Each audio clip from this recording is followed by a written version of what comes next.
am I going to start this? Let me think a minute.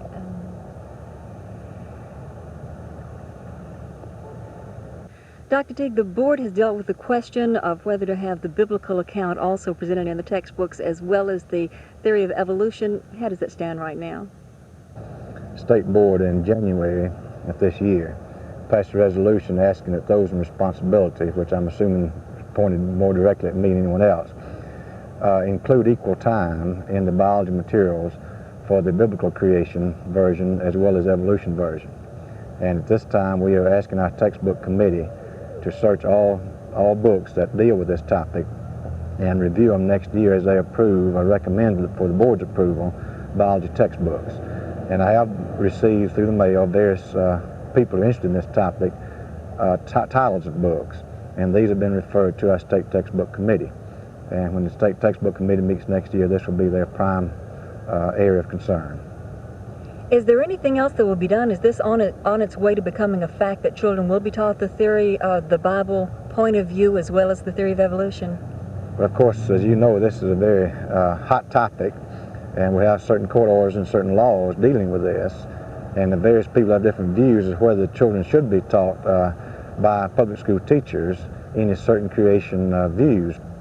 So I would not say whether it's on the way or not. However, it may very well be that the creation can be presented along with other views in textbook materials without violating students' rights of privacy and so forth. Does the board have to vote further on this, or is it simply a matter of the textbook committee making the decision before it would actually come to pass in the schools? If the state textbook committee recommends books with the evolution theory in them and the state board adopts these textbooks, then that would be fine and would be taught.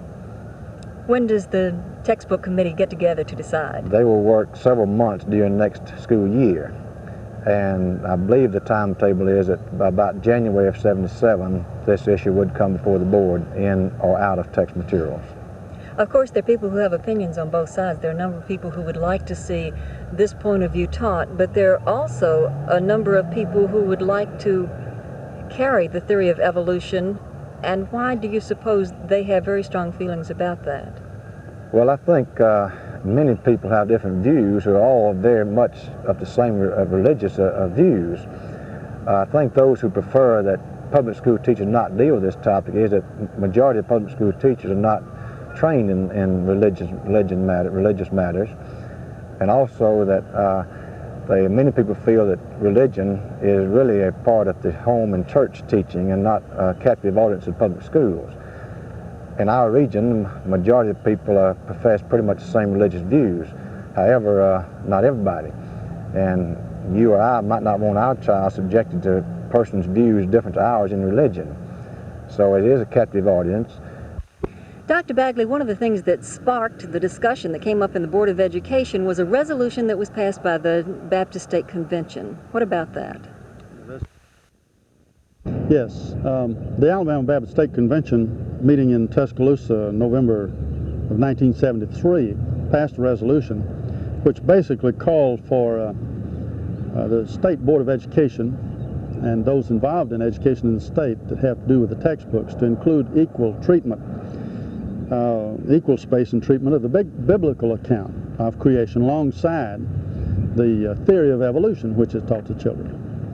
And this was sent to the board as a request. What were some of the objections to having that theory of evolution taught alone? Well, interestingly enough, as you talk to people, they're concerned about the theory of evolution because it leaves out their basic religious beliefs. And so in checking over this, I checked through some of the encyclopedias and other books and things, and the World Book Encyclopedia has a whole section at the conclusion of the section on evolution that is titled Objections to the Theory of Evolution. And it says many persons object to the theory of evolution because it conflicts with their religious beliefs. And they cited some of these: a conviction regarding the Bible, and a conviction regarding God, and a conviction regarding the gospel of the Christian religion, which the reality of sin and the redemption from sin and so on is involved here. So sin tends to become mere imperfection and the gospel of redemption from the guilt of sin tends to lose all of its meaning if you accept the theory of evolution. And some persons also object to the theory of evolution on scientific grounds. Scientists themselves have disagreed on certain facts about evolution, and the opponents of evolution say that in view of these disagreements, the theory is far from being proved. So we've taken the attitude, and the convention has, and I suppose most of the people who have religious views, that why not? Why not teach it the biblical creation alongside the theory of evolution?